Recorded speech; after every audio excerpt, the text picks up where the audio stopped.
আসসালামু আলাইকুম রহমতুল্লাহি ওবরাকাতুহ। আলহামদুলিল্লাহ, বরাবরের নাই আজকেও একটা সুন্দর পরামর্শ এবং ভিডিও নিয়ে আপনাদের সামনে হাজির হলাম। যে বিষয়টি আজকে আলোচনা করব সেই বিষয়টি হচ্ছে বাচ্চাদের সমস্যা নিয়ে।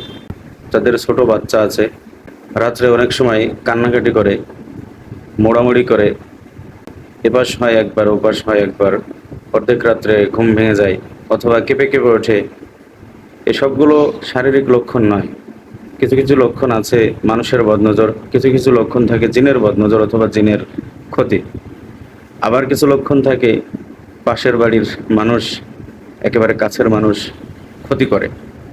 সম্প্রতি কয়েকটা ভিডিওতে দেখেছেন, তারা জাদু করেনি, কিন্তু ভিডিওতে দেখা যাচ্ছে যে আপন চাচি এসে ছোট বাচ্চার পা ভেঙে দিচ্ছে। তারপরে আরেকটা ভিডিওতে দেখা গেছে যে ছোট বাচ্চাকে খাবারের ভেতরে বিষ মিশিয়ে হত্যা করে ফেলেছে। তেমনিভাবে গতকালকে গতকাল বুধবার আমি একটা রুগী দেখি, বাচ্চা, তারা স্বামী স্ত্রী দুইজনে নিয়ে আসছিল আমার কাছে। সে বাচ্চাকে পরীক্ষা নিরীক্ষা করে চালান দিয়ে দেখলাম যে হয়তোবা কোনো মানুষ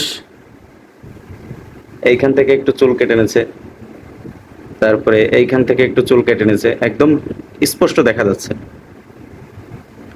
চুল কেটে নিয়ে হয়তোবা কোনো কুফরি করছে, এমন কিছু কুফরি করছে। ওই বাচ্চাটার সবসময় জ্বর থাকতেছে, সর্বসময় জ্বর থাকতেছে, আর খুঁতখুত করে কান্নাকাটি করেই যাচ্ছে। তো আমি প্রথমবার ওইটা বোঝার পরে ছেড়ে দিলাম আর ওইগুলো কেটে দিলাম। কিছুক্ষণের ভিতরে জ্বর চলে গেছে আলহামদুলিল্লাহ।